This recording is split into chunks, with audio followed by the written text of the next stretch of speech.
ganska aggressiva ryck så här. Så... jäklar! Vilken abborre! Du! Kilot. Men upp med han då! Och sen så när en gädda kommer så ser det ut så här. Och sen...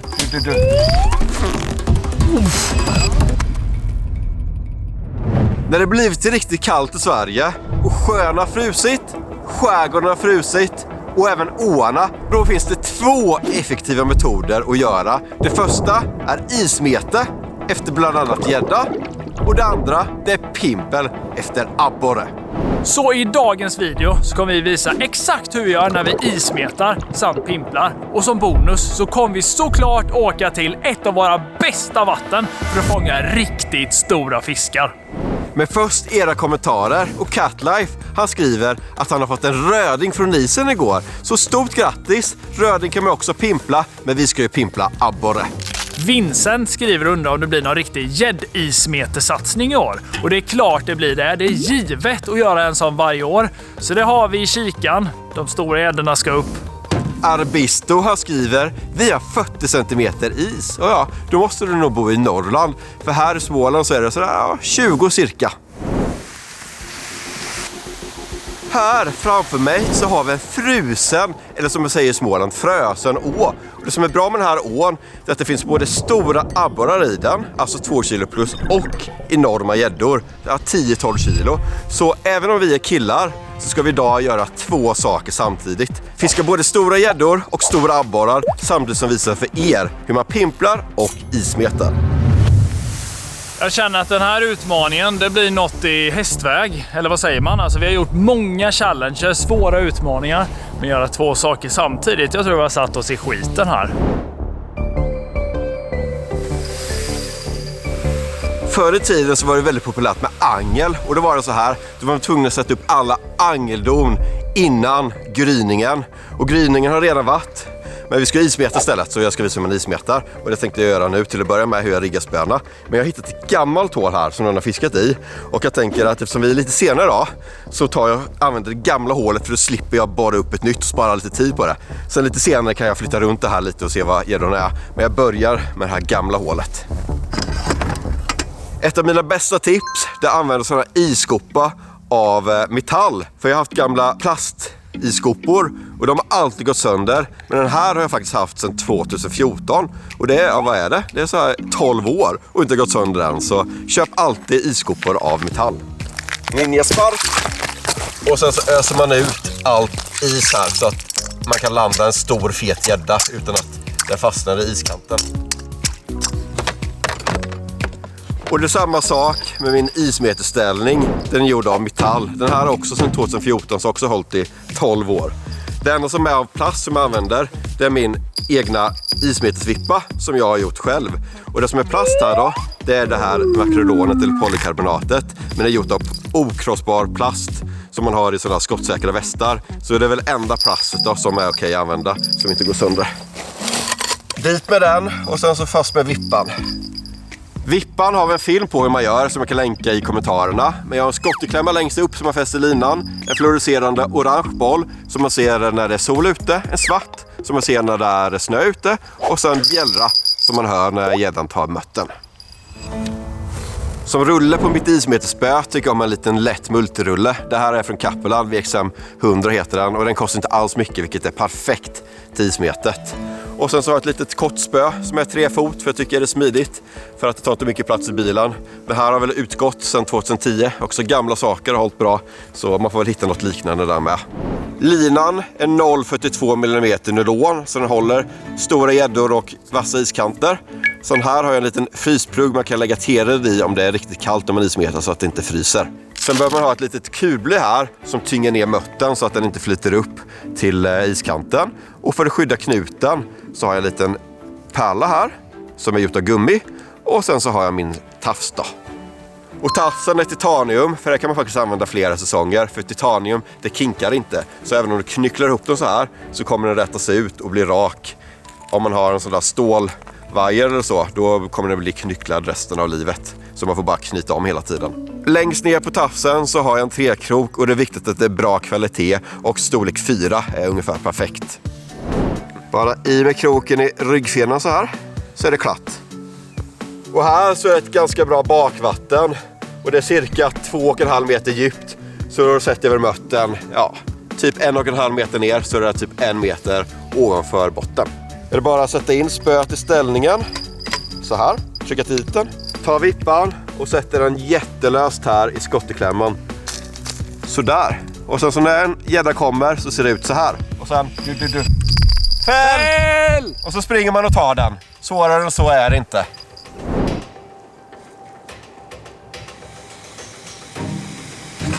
Vad som är viktigt också när man ismetar i en sån här å, det är att man inte lägger ut sitt ismete var som helst. För det är strömmar och det är bakvatten och det är liksom olika djup.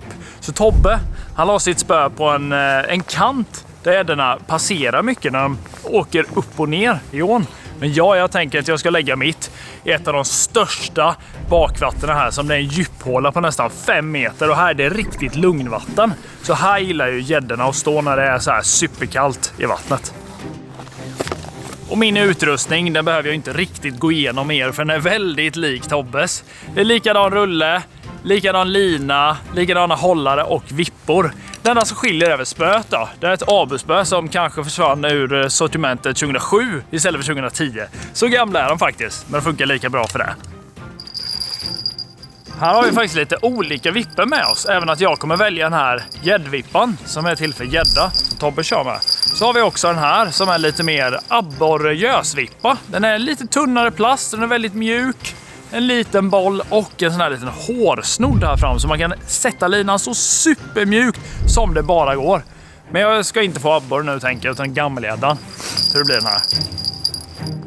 Här är det ungefär 4 meter djupt nu då, skulle jag tippa på. Så att jag drar upp mörten kanske mellan 1,5 meter och 1 meter från botten.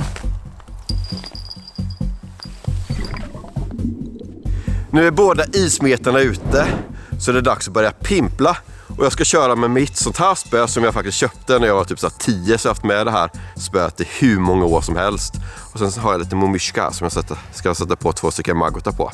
Och oftast när vi ismetar så brukar vi sätta ut sådär 4 till 6 spön per person. Men här får man bara fiska med 2 stycken spön per person, så det blir ett ismete och ett pimpel. Hade vi fått fiska med fler spön hade vi gärna gjort det, men ja, tyvärr så får vi inte det.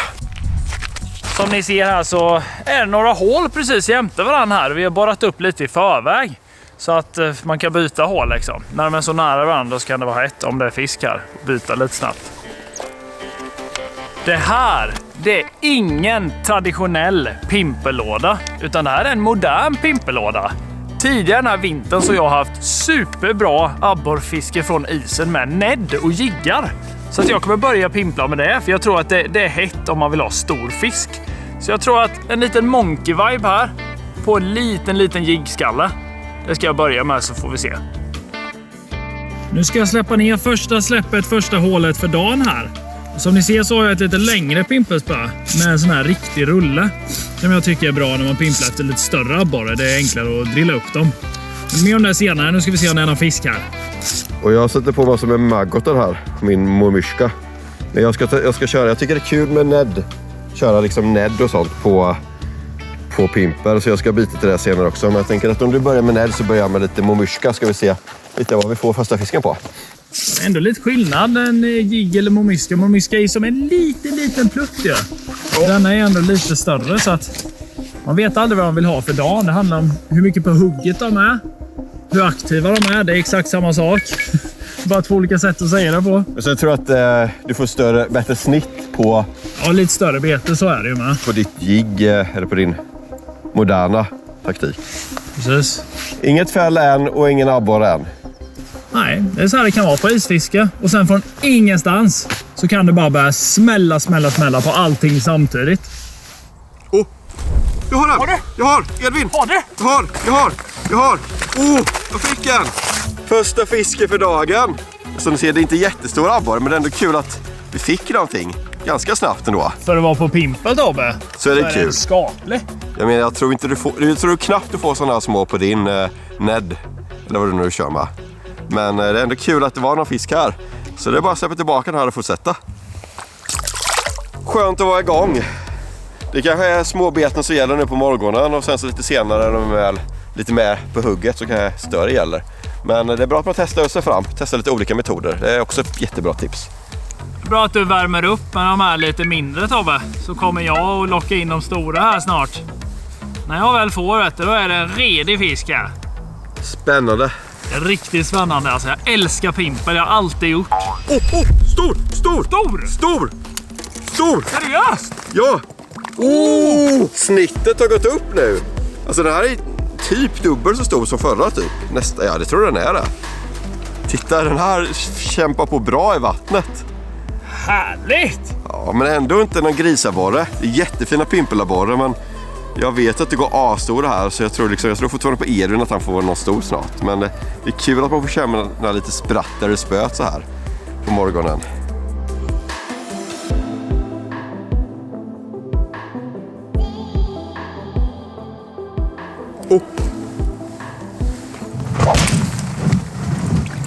Jävlar vad det sprack. Du. Där, jag fick fisk och... Alltså Edvin, det här är isoska heter det. Och det där var ju brutalt. Kolla vattennivån i hålet och det pumpar upp och ner så, för det blev en så stor spricka. Det kan låta läskigt det här. Men det är inte läskigt. Eller jo, det är det. Men det är inte farligt menar jag. Ofta när det låter det ju att isen växer. Exakt.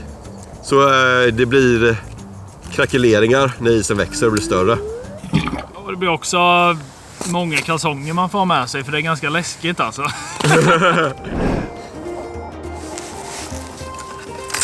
Nu är det ju ganska tydligt när jag och Tobbe sitter 1 meter från varann. Han får fisk på mormyska och jag får inte fisk på jigg just nu. Så de verkar inte vara tillräckligt aktiva för att ta på jigg. När man pimplar så tycker jag det är viktigt att byta runt mycket och prova mycket olika metoder. Så nu testar jag en ännu mindre lite mormyska här. Typ hälften så stor som Tobbes. Så jag ska haka på ett par 3-4 maggot och köra ner den här, så får vi se om den ändrar sig för stunden. Släpper vi ner här. Mitt spö har ju en sån äkta liten känslig mormyska-topp på sig. Så man ser minsta lilla pill i spötoppen här. Det är liksom som nappindikator deluxe. Yes, jag har. Jag har. På mormyska. Det här är expertlevel alltså. Och handdrilla de här lite större fiskarna. Varje knyck de gör så går det ut lina liksom. Jag fick upp den. Min första borre för dagen. Och de verkar lite kluriga nu här på morgonen åtminstone.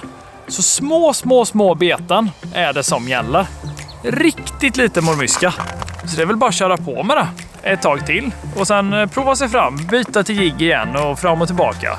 Så får man se lite hur huggperioderna går här. Kul!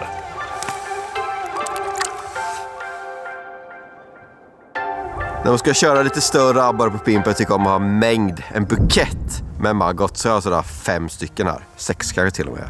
Så då tar jag bara 4 ner den här i hålet och sen så de stora abborrarna när det är så kallt, de går nära botten. Så den här ska ända ner till botten då, som sagt.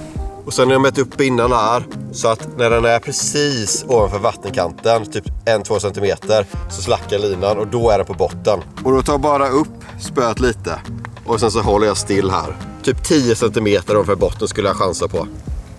Och nu är det viktigt att hålla still. Man ska inte rycka för mycket för då är liksom, man vill inte ha en hamburgare så bara utan den ska liksom först locka till lite, sen ska man hålla still så att man kan äta upp hamburgaren. Och precis så tänker abborren med sin mat också. Så först lite småryck och sen så hålla helt still. Vi har också fått besök här av en lokalinvånare som bor här. Och det är Braxmax. Halt! Jag vill hem. Som jag har fiskat med några gånger tidigare. Tror du det blir någonting idag då? Nej. Ja, men vi har ju fått lite fisk, men det är ju typiskt för sådana kustår. Det är från dag till dag. Idag är det lite lugnare och imorgon kan det vara hur bra som helst. Så, som vanligt så är det bäst att nöta. Det är så sant som det är sagt. Så vi bara nöter på. Men jag tycker ändå det har varit bra abborrfiske. Gäddorna har varit lite sega idag, men det kan ju komma ett fällna som. Alltså, Galet ju. här är det säkert hur dyrt som helst. Ja, det är också väldigt... Vad fan? Det bara kom ett bete och flytt upp i mitt hål. Va? Ja! Jag fattar ingenting. Jag bara, va? Jag sitter och pimplar och får beten liksom. Va? Det var sjukaste!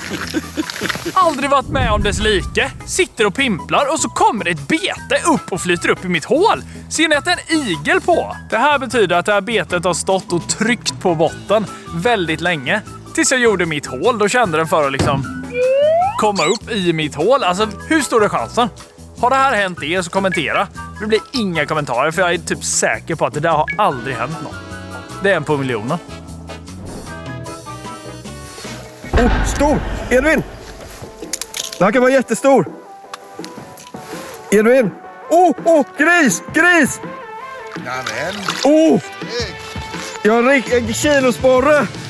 Den här tror jag är större. Det är större än förra. Ja, det där är ju 1 kilo 1,1. 1,1 tror jag. Jag tror den här är, det är typ 45 centimeter. Alltså jättebra pimpelaborre. Jättebra. Sån här är inte jättevanligt man får. Då ser man det här. Ja, nej men jag är för glad alltså. Det är så roligt att få. Det är beroendeframkallande att få sådana stora abborrar på pimpen. Det är verkligen det.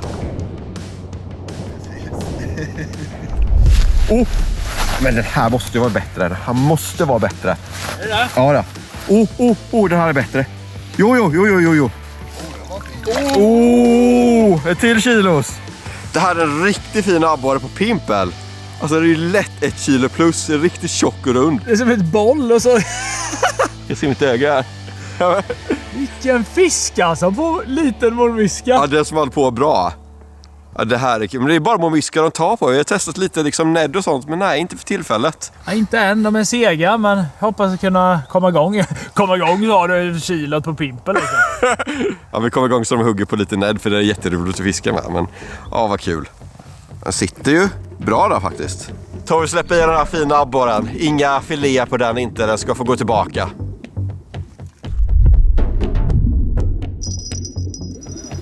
Nu! Första hugget för dagen. Max drar fäll alltså. Vi har fått förstärkningar till våra 2 ismetspön. Så nu har vi 4 här. Han var pigg. Ganska fin va? Den var ju fin ja. Den var fin. Ja, ser ni. Ja, det är ju 5 plus. Tjock och fin, ja. Ni har ingen tång på er. Jag har alltid tång i fickan. Jag har till och med ett tångfack här i mina Fintrail-byxor. Här ligger den. Emårtången som har kokat av mer fisk än, jag vet inte, många andra tänger. Där. Tackar. Så. Det var ju en fin liten rackare. Ja, inte så lite, den var Nej, fin. den är fin, ja. Härligt, nu kommer det igång ja. Huggperiod kanske. Igång, ja. Tack för besöket.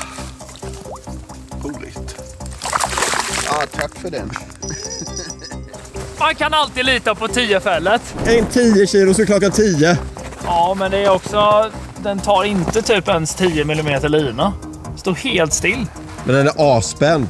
Ja, den kanske står och bara tuggar när en gris. Jodå, det är något där.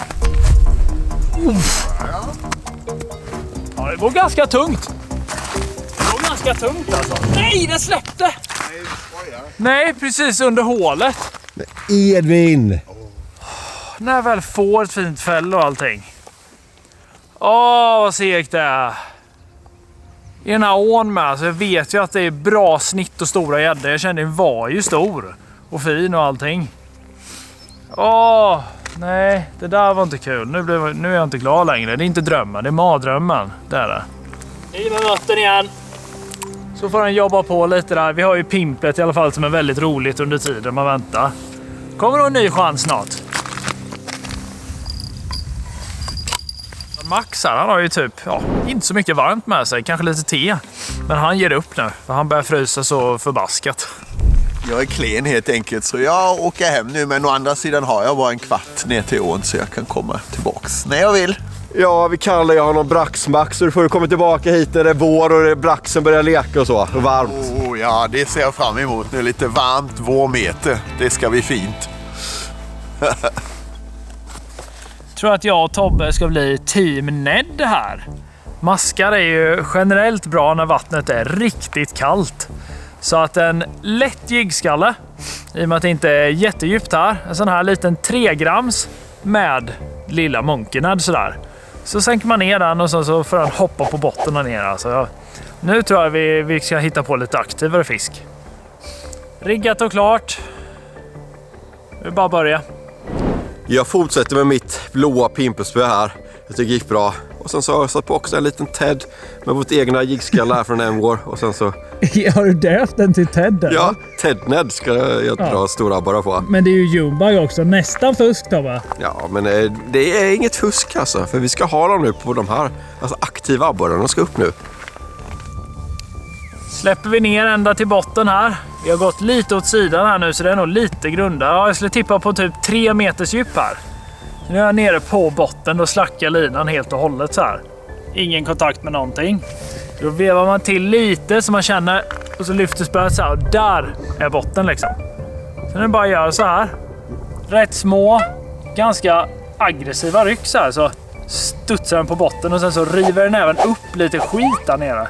Så det lockar in ännu mer fisk. Men man får inte glömma att det är mitt i vintern. Så att ibland så får man också bara hålla den stilla. Låta den stå där nere ganska länge. Så kan hugget komma.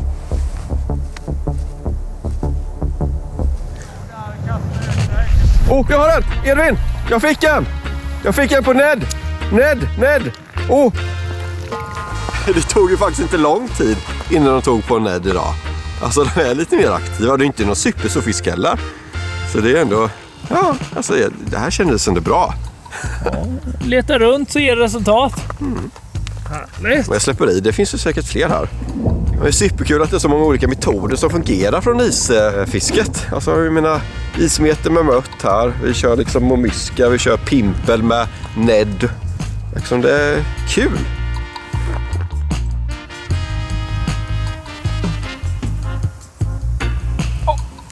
Jag hade något. Jag hade en på. Till skillnad från Edvin så tycker jag om att ta bort all is och slask från hålet. Så att man verkligen känner huggen. För de kan ju peta till så här. Då vill de inte att de ska störas av lite is. TT, alltså Tobbe teori igång med egna tankar här. Så mina teorier fungerar så att jag kan få lite firra då. Ja, du har ju varit skapligt het med mormyskan tidigare här, så att jag tror ju på dig. Nej, det var skitstor! På riktigt! Seriöst! Det var ett as! Hela mitt spö stod så!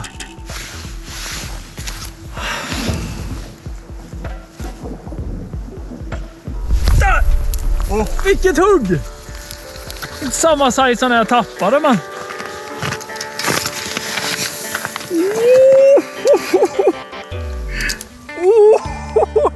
Fightade du inte hålet? Men jag fick den. Alltså det jag tappade var enorm. Nu tror ju ni, alla ni som tittar, det var ju en sån jag tappade. Och jag. Men tyst Tobbe. Du kan i alla fall lita på mig. Men det är fortfarande så här bra pimpelabborre, är det. Men kul att det smäller på Ned. De verkar vara mer aktiva nu.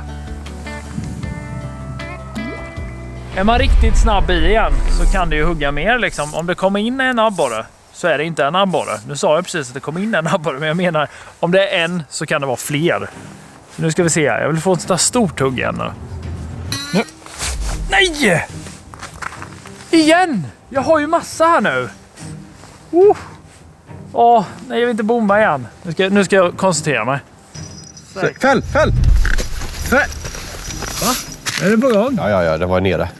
Det var typ 1 centimeter från fälla. Springer dit i alla fall. Ifall. Har du inte spottat det? Nej, det kan jag ha spottat. Jag ska kolla så jag inte är uppkycklad. Alltså jag lovar 100% att det var... Jag kan ju stå och hålla nu bara. Det har ju hänt innan. Så har det blivit innan.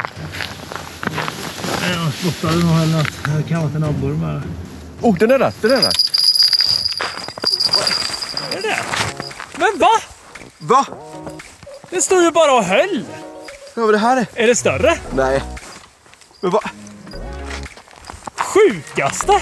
Va? Va? Va? Det bara höll. Den bara höll ju. Det här var märkligt alltså. Jag trodde verkligen att den hade spottat. Sjukt vad det var. Den var ju inte stor. Men den tog mötten och bara stod liksom och var helt stilla i... Alltså, jag vet inte. ett par minuter. Ja, men vi gick ju hit Ja. och liksom stod och tittade på spöet och bara, här är ju ingenting. Men det var det. Ibland blir jag förvånad. Har du den där bra ämbortången som du alltid med dig som har krukat av hur många gäddor som helst som du säger? Jajamän, jag behöver öka counten på den. Det är nog över 1000, men kan aldrig få för många. Det är det som är så nice när man ismetar och bara har en krok. Att det är alltid i stort sett jättelätt att kroka av den. Nej men hej då med det. Åar kan ju som sagt, som Edvin sa tidigare, vara ganska farliga att fiska i. Men det som är fördelen att fiska med åar, det är att de största abborrarna tycker jag står i bakvattnen. Och normalt när man fiskar i stora sjöar så för isen så är det svårast att hitta abborren. Men på åar, eftersom man vet var de står i de där bakvattnen, så kan man faktiskt sitta kvar i typ samma hål hela dagen bara man får fisk där. För jag tror abborrarna patrullerar ganska mycket fram och tillbaka i. Så det här är faktiskt enda hålet som jag har suttit i under hela dagen.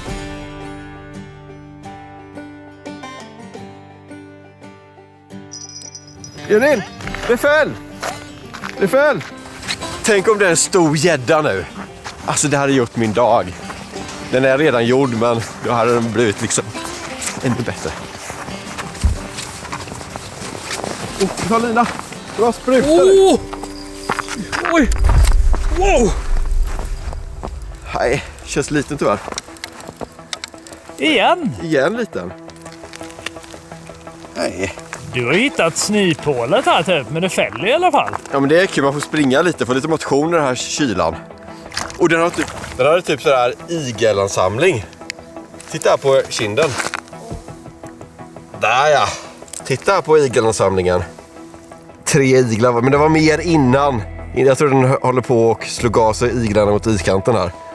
Nej, jag har fått en igel på mig. Usch, det var äckliga alltså. Jag är bara att rigga upp igen, på med ny mött. Och sen så fortsätter vi att pimpla abborre och vänta på stora gäddor.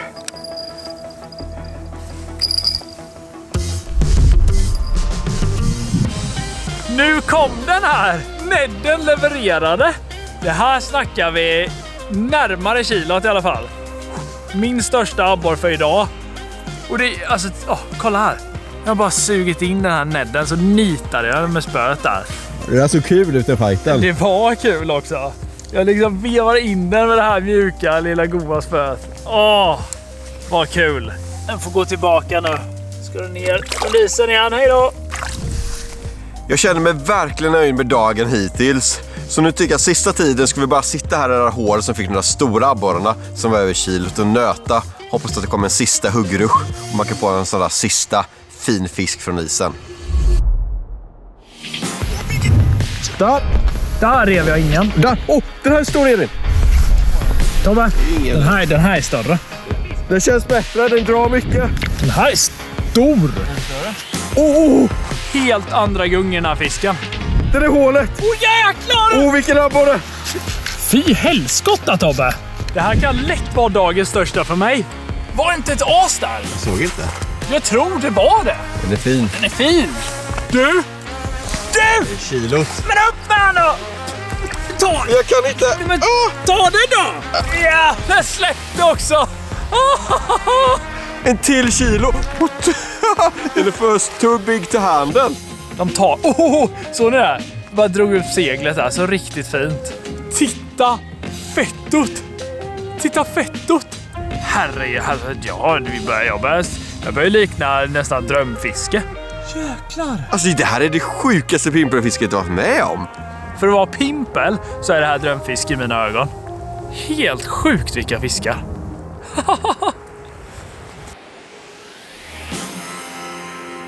Jag blir så glad i själen så jag kan åka hem lycklig nu.